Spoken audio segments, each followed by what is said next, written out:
It is 25 years in the future. Environmental abuse and the burning of fossil fuels have effectively doubled atmospheric CO2 levels, creating a greenhouse effect of strength unknown in historical times. Global temperature rises have caused accelerated melting of the Earth's glaciers and polar ice caps. Preventative measures against massive flooding have been unrealistic and poorly constructed. New York City is typical of cities all over the world. That part which is not completely submerged is a network of festering, stagnant pools percolating in the blistering heat and humid air. Day by day, the sound of buzzing flies has become more and more pronounced. We are in a middle-class apartment in a middle-class apartment building. The decor is shopping mall modern. The White family is sitting around a shiny Formica dining room table eating dinner. Joe White, 43 years old with a paunch, sits at the head of the table and talks loudly with his mouth full. Paula White, Joe's wife, serves canned spaghetti to the family. Cindy isn't paying attention to anything. She's got a set of headphones on and is moving her head vigorously to the music. On the other side of the table is Josh, the White's 13-year-old introverted son, the brains of the family. Josh picks at his food. He doesn't seem hungry. A TV blares in the background. It's a studio filled with fabulous prizes. Josh, come on, honey. Eat some spaghetti, won't you? I'm just not hungry. When he's a man, Paula, then he'll eat. When he's got to work for a living and find out what the real world is about, then he'll start eating like a man. Eat something, Josh! I'm not hungry. I think I feel a little sick. You look like a girl, you're so thin. Eat!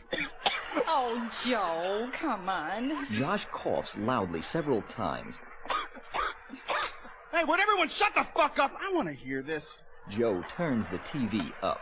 We switch now to Bruce Malton for a live report. Bruce? Reporter Bruce Malton wears a suit and a pair of thigh-high rubber boots. He is standing in the middle of the full-meal diner up to his thighs in sewage-like water. The air is thick with flies. Firemen and National Guard move in and out of view in the background. Bill, the concern down here today is these little white worms I'm holding in this glass jar. If you've ever heard the expression breeding like maggots, then you know what has the authorities holding meetings and briefing sessions around the clock. It is estimated that the maggot population is doubling every 24 hours, and they just don't know what to do about it. Those fucking politicians and scientists, they're all a bunch of assholes. Nobody ever does anything until things are way out of control. Josh continues to make coughing, choking, and gagging sounds. Josh! Oh, honey. Josh, will you cut the fucking shit? Suddenly, out of Josh's mouth, about the size of a softball, we see a writhing, bloody mass. Oh, my God! It's gross! Joe grabs a crowbar and begins bashing at the squirming ball of worms. Maggots! I'm not gonna be any fucking maggots in my house! Dr. Rhonda Carnot, director of the Central Research Laboratory, is on her way to a briefing session with top research scientist and theoretician Dr. Richard Boltzmann. Dr. Carnot finds Dr. Boltzmann busy looking through a microscope. The clone protesters are starting to be a pain in my ass. I'm afraid we have more pressing things to deal with now. The maggots. That's right, Dr. Carnot. Well, Dr. Boltzmann, I hope you have some good news for us. They are reproducing at exponential rates all over the city. The worst part is, though, although this seems impossible, they seem to be increasing in size as well as numbers. Unfortunately, Dr. Carnot, it is not impossible. These tissue samples we've been working on all night confirm my worst views. Some years ago, before you were brought in as director, we engineered an organism from an RNA retrovirus and a ubiquitous protozoan. We called it Carnivorous robustus. It's an eating, reproducing machine. Its job was to eat all the polluted waste products out of all the polluted rivers. It prefers living tissue, but once it has eaten all the life out of the waters, it consumes the waste. The only way it stops is when it runs out of food. The theory was that once the rivers were clean, C. robustus would die, and fish and other natural organisms could be introduced back into the clean water. Yes! Unfortunately, the greenhouse flooding has put robustus in contact with life on the land, namely The common maggot. A new mutant maggot has been formed with Robustus as the vector for the RNA retrovirus. The maggots will grow in size with each generation, their numbers doubling every 12 hours until every living thing within reach has been consumed and exterminated. Oh my God. Meanwhile, reporter Bruce Malton's girlfriend Valerie speaks to Bruce on the phone. Well, I'm over at your place, Bruce, but I don't know if I can stand waiting for you to get here.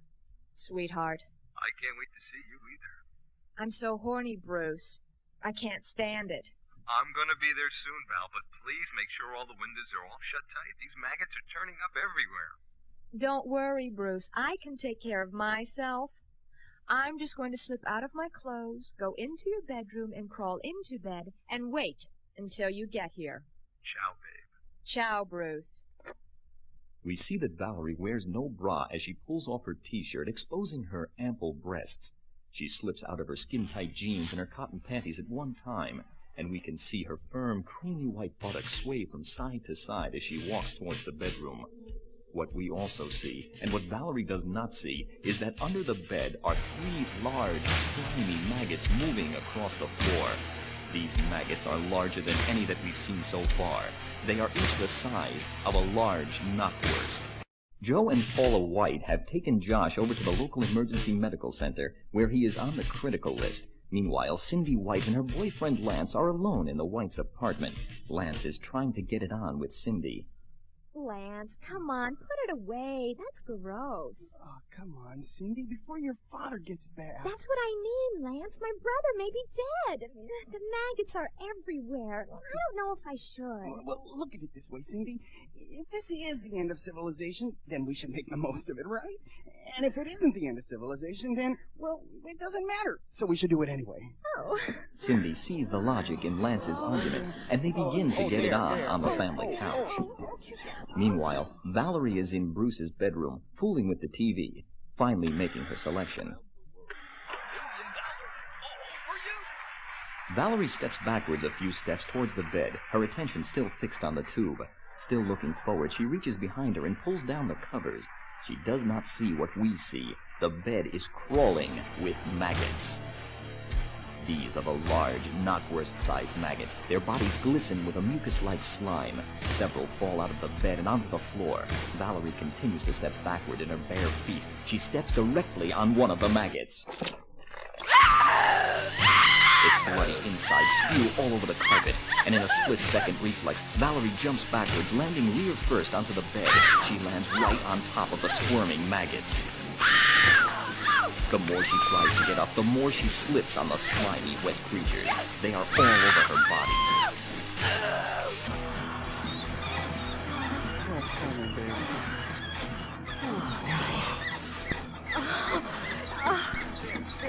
There. Oh.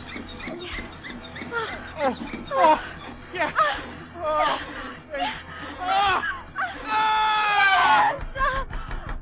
There's someone at the door. Yeah, and they sound pissed. Throwing on his clothes as he goes, Lance heads for the front door. From the other side of the door, we hear the voice of Joe White. Let me in! Open the door, let me the fuck in! As Lance opens the door, we see a struggling Joe White being consumed by a group of huge maggots. They are all 3 to 4 feet long and a good 6 inches in diameter. He manages to get out a few last words. We never got to the fucking hospital. The maggots got Paula and Josh in the parking lot.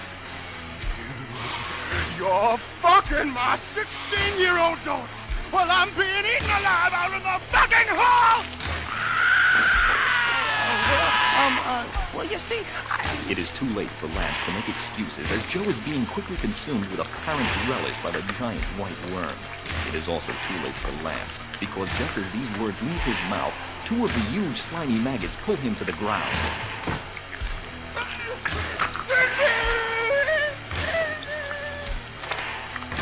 As Cindy comes running around the corner, she sees the last piece of her father going in the mouth of one of the enthusiastic worms, whilst Lance, long dead, has been almost entirely consumed. Oh my God! Oh, you're right! Oh my God! Horror-stricken, we see Cindy racing around the apartment, not knowing where to go or what to do. As the giant maggots finish with Joe and Lance, they start moving rapidly into the apartment in the direction of Cindy, who makes it to her parents' bedroom and slams the door.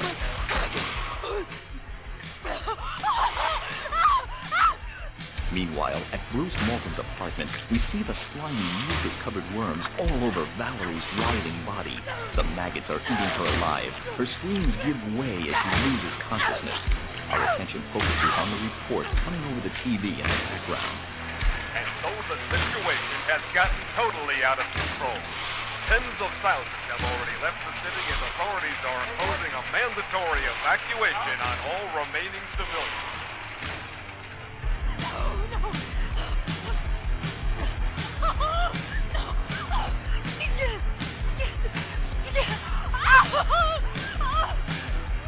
Cindy struggles to keep the huge, hungry maggots out of her parents' bedroom, but the sheer weight of the writhing mass is too much, and one of the panels on the door gives way, and the heads of two huge worms push their way through. Cindy breaks a china lamp against the bedside table and begins to beat and slash at the heads of the maggots poking their way through. You fucking, you disgusting!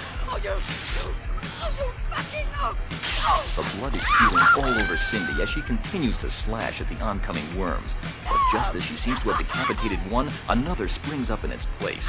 Finally, the force of the mass of maggots pushing outside the door is too much, and the whole door comes crashing inward.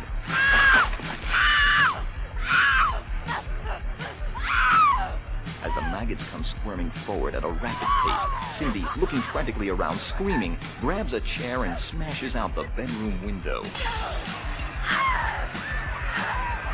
She climbs through the broken glass and out onto the fire escape with the maggots in close pursuit. As she looks down the 10 flights to the street below, she sees a scene of chaos and pandemonium. The streets, sidewalks, and every inch of space is a gridlock of cars trying to escape from the city. The police and National Guard are trying to exercise control. Canisters of tear gas are being exploded everywhere. But none of this by itself compares to the ultimate horror from which, to Cindy, there now seems no escape. Feeding on the people with uncontrollable lust are giant maggots, the biggest of which are over 40 feet long with diameters as big as redwood trees. The blood spills into the streets and screams fill the air. The sun is setting in the sky. It will be nighttime soon.